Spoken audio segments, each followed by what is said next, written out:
எதிலும் நிதானத்துடனும் பொறுமையுடனும் செயல்பட்டு வெற்றி காணக்கூடிய மகர ராசி அன்பர்களே, இதுவரை சுகஸ்தானமான 4ஆம் ராசியில் இருந்து வந்த குரு பகவான் சித்திரை மாதம் 18ஆம் நாள் முதல் புத்திரஸ்தானமான 5ஆம் வீட்டில் சஞ்சாரம் செய்ய இருக்கின்றார்.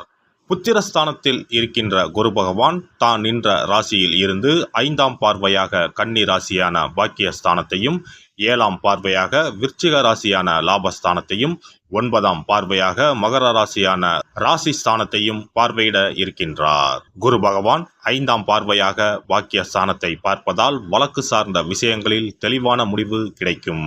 புதிய விஷயங்களை கற்றுக்கொள்வீர்கள். ஆராய்ச்சி தொடர்பான பணிகளில் எதிர்பார்ப்புகள் நிறைவேறும். வாழ்க்கை துணையுடன் சிறு தூர பயணங்கள் செல்வதற்கான தருணங்கள் உண்டாகும். குரு பகவான் 7ஆம் பார்வையாக லாபஸ்தானத்தை பார்ப்பதால் விலை உயர்ந்த பொருட்களின் சேர்க்கை ஏற்படும். எதிர்பாராத சில புதிய வாய்ப்புகள் உண்டாகும். நினைத்த பணிகளை திட்டமிட்டு செய்து வெற்றி அடைவீர்கள். செயல்பாடுகளில் அனுபவமும் புத்தி கூர்மையும் வெளிப்படும்.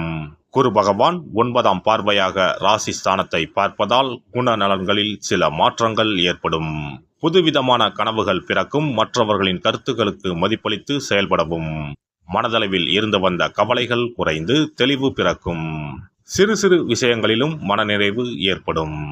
குரு பகவான் புத்திரஸ்தானத்தில் நிற்பதால் மனதில் புதுவிதமான ஆசைகள் பிறக்கும். சுபகாரியம் தொடர்பான விஷயங்களில் சிந்தித்து செயல்படவும். எதிர்காலம் சார்ந்த சில முடிவுகளை எடுப்பதற்கான தருணங்கள் உண்டாகும். காப்பீட்டுத் துறைகளில் சில நுட்பங்களை புரிந்து கொள்வீர்கள். பயணங்களின் மூலம் முன்னேற்றமான வாய்ப்புகள் கிடைக்கும். இணையம் சார்ந்த துறைகளில் திறமைகளை வெளிப்படுத்துவீர்கள்.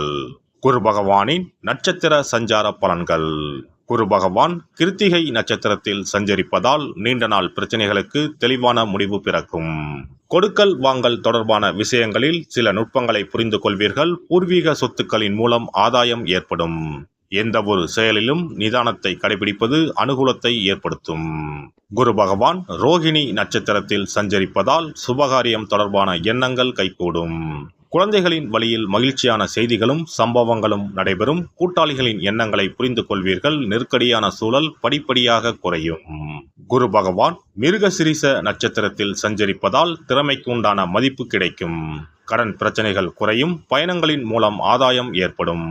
பொன் பொருள் சேர்க்கை தொடர்பான எண்ணங்களும் அதற்கான சூழல்களும் உண்டாகும். குரு பகவானின் வக்ரகால சஞ்சாரத்தின் போது ஜாமீன் விஷயங்களை தவிர்ப்பது நல்லது. கணவன் மனைவிக்கிடையே அனுசரித்து நடந்து கொள்ளவும். ஆடம்பரமான விரயங்களால் நெருக்கடிகள் ஏற்படும். பேச்சுக்களில் நிதானத்தை கடைபிடிப்பது நல்லது. பெண்களை பொறுத்தவரை மனதில் நினைத்த செயல்களை செய்து முடிப்பீர்கள். தோற்ற பொலிவில் மாற்றம் உண்டாகும். புதுவிதமான ஆடைகளை வாங்கி மகிழ்வீர்கள். வரவுகளின் மூலம் சேமிப்புகள் அதிகரிக்கும். தந்தை வழியில் ஒத்துழைப்பு கிடைக்கும். அலுவலகத்தில் உயர் அதிகாரிகள் சாதகமாக செயல்படுவார்கள். எதிர்பார்த்த சில சலுகைகள் கிடைக்கும். மாணவர்களுக்கு சிந்தனைகளில் தெளிவு ஏற்படும். விளையாட்டுப் போட்டிகளில் திறமைகளை வெளிப்படுத்துவீர்கள். முயற்சிக்கான அங்கீகாரமும் மதிப்பும் கிடைக்கும். முதுநிலை கல்வியில் எதிர்பார்த்த தருணங்கள் அமையும். உத்தியோகஸ்தர்கள் பணி நிமித்தமான சில விஷயங்களில் ரகசியம் காப்பது நல்லது. திறமைக்கு உண்டான மதிப்பு தாமதமாக கிடைக்கும். மற்றவர்கள் செய்யும் செயல்களால் உங்கள் மீதான பொறுப்புகள் அதிகரிக்கும். வழக்கு சார்ந்த விஷயங்களுக்கு பொறுமையை கையாளுவது நல்ல முடிவினை அளிக்கும். வியாபாரிகள் வியாபாரத்தில் அபிவிருத்திக்கான சூழல் உண்டாகும். வெளியூர் மற்றும் வெளிநாட்டு தொடர்புகளின் மூலம் ஆதாயம் அடைவீர்கள். உறவினர்களின் வழியில் ஒத்துழைப்புகள் கிடைக்கும். அரசு அதிகாரிகளிடம் சூழ்நிலை அறிந்து செயல்படுவது நல்லது. கலைத்துறையில் இருப்பவர்களுக்கு நினைத்ததை முடிப்பதற்கான வாய்ப்பு உண்டாகும். திறமைக்குண்டான மதிப்பும் அங்கீகாரமும் கிடைக்கும். மனதளவில் புத்துணர்ச்சியும் புதிய விஷயங்கள் சார்ந்த தேடல்களும் அதிகரிக்கும். சக கலைஞர்களின் ஒத்துழைப்பு கிடைக்கும். அரசியல்வாதிகள் வாக்குறுதிகள் அளிக்கும் போது சூழ்நிலை அறிந்து செயல்படவும். உடன் இருப்பவர்கள் பற்றிய புரிதல்கள் ஏற்படும். உடல் ஆரோக்கியம் தொடர்பான பிரச்சனைகள் குறையும். நடைபெற இருக்கின்ற இந்த குரு பெயர்ச்சியால் பணிபுரியும் இடத்திலும் குடும்பத்திலும் மதிப்பும் மரியாதையும் உயர்வதற்கான வாய்ப்புகள் உண்டாகும். புதுமையான சில விஷயங்களில் விழிப்புணர்வுடன் இருப்பது தேவையற்ற விரயத்தை தவிர்க்கும். செவ்வாய்க்கிழமை தோறும் விநாயகருக்கு தேங்காய் எண்ணெயில் தீபம் ஏற்றி வழிபாடு செய்து வர சிந்தனைகளில் தெளிவும் சுபிட்சமும் ஏற்படும். இனி குரு பகவானின் அருளை பெறுவதற்கு வியாழக்கிழமையில் எப்படி விரதம் இருக்க வேண்டும் என்பதனை பற்றி காண்போம்.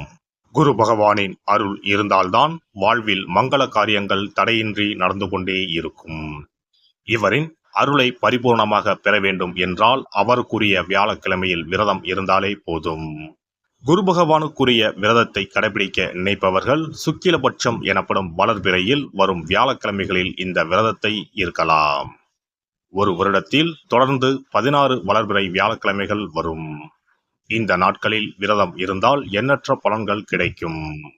3 ஆண்டு காலம் இந்த விரதத்தை கடைபிடித்தால் குரு பகவானின் பூரண அருள் வாழ்நாள் முழுவதும் கிடைக்கும். வியாழக்கிழமை விரதம் இருக்கும் முறை. வியாழக்கிழமை அன்று அதிகாலையில் எழுந்து குளித்து மஞ்சள் நிற ஆடை அணிந்து உறுதியாக விரதம் இருக்க வேண்டும். அருகில் உள்ள கோவிலின் நவகிரக சன்னதிக்கு சென்று குரு பகவானுக்கு சந்தனம், மஞ்சள் போன்றவற்றை கொண்டு அபிஷேகம் செய்ய வேண்டும். பிறகு குங்குமப்பூ கலந்த பசும்பாலை கொண்டு குரு பகவானுக்கு அபிஷேகம் செய்து வழிபட வேண்டும். மஞ்சள் நிற பூக்கள் சாற்றி மஞ்சள் நிற இனிப்புகளை நைவேத்தியம் செய்து வழிபட வேண்டும். மாலை நேரத்தில் மஞ்சள் நிற இனிப்புகள், ஆடைகள் போன்றவற்றை வறுமை நிலையில் இருப்பவர்களுக்கு தானமளிப்பது நல்லது. இரவில் உப்பு சேர்க்காத உணவை சமைத்து சாப்பிட்டு வியாழக்கிழமை விரதத்தை நிறைவு செய்யலாம். குரு பகவானை வழிபடும் முறை. குரு பகவானுக்கு தேங்காய் எண்ணெய், நல்லெண்ணெய், நெய் ஆகிய 3ஐயும் கலந்து விளக்கேற்ற வேண்டும். குரு பகவானுக்கு ஏற்றப்படும் விளக்குகளின் எண்ணிக்கை 11 அல்லது 21 இருப்பது சிறந்தது. குரு பகவானுக்கு பிடித்த மலர்கள் முல்லை, மல்லிகை. ஆகையால் அவருக்கு முல்லை அல்லது மல்லிகை மாலையை அணிவித்து கொண்டை கடலையை படைத்து வழிபடுவது சிறந்தது. வியாழக்கிழமை தோறும் சிவன் கோவிலுக்கு சென்று குரு பகவானுக்கு அர்ச்சனை அல்லது கற்பூர ஆரத்தி செய்து வணங்கி வருவது நல்லது. ஆலயங்களில் நவகிரக மூர்த்திகளிடையே உள்ள குருவுக்கு வியாழன் அன்று கொண்டை கடலை மாலை சாற்றி முல்லைப்பூ, சாமந்திப்பூ மற்றும் மஞ்சள் நிற மலர்களால் அர்ச்சித்து வழிபடுவது நன்மை தரும். வியாழக்கிழமை தோறும் கொண்டைக்கடலை, சுண்டல், மஞ்சள் வாழைப்பழம், தேன், சர்க்கரை, கற்கண்டு மற்றும் இதர இனிப்பு பொருட்கள் இவற்றில் ஏதேனும் ஒன்றை நைவேத்தியமாக படைத்து வழிபட வேண்டும். குரு பகவானுக்குரிய வளர்பிறை வியாழக்கிழமை விரதத்தை முறையாக மேற்கொள்பவர்களுக்கு வாழ்வில் பல யோகங்கள் ஏற்படும். சரியான காலத்தில் திருமணம் நடக்கும். ஜாதகத்தில் குரு கிரக தோஷம் இருப்பவர்கள் இந்த விரதத்தை கடைபிடித்தால் தோஷங்கள் நீங்கும். தொழில் வியாபாரங்களில் சரியான வருமானம் இல்லாதவர்கள், குடும்ப பொருளாதார நிலை சிறப்பாக இல்லாதவர்கள் இந்த விரதத்தை மேற்கொள்வதால் குரு பகவானின் அருள் கிடைக்கப்பெற்று தொழில் வியாபாரங்களில் செல்வ வளம் பெருகும். எல்லாம் வல்ல இறையருளால் நீங்களும் உங்கள் அன்பு குடும்பமும் உடல் நலம், நீலாயுள், நிறை செல்வம், உயர் புகழ், மெய்ஞானம் ஓங்கி வாழ்க வளமுடன். இந்த வீடியோ பதிவு உங்களுக்கு பிடித்திருந்தால் லைக் பண்ணுங்க, கமெண்ட் பண்ணுங்க, ஷேர் பண்ணுங்க. மறக்காம சப்ஸ்கிரைப் பண்ணுங்க. பக்கத்துல இருக்கிற பெல் பட்டனை கிளிக் பண்ணுங்க. நன்றி, வணக்கம். ஓம் நமச்சிவாய. சிவாய நம.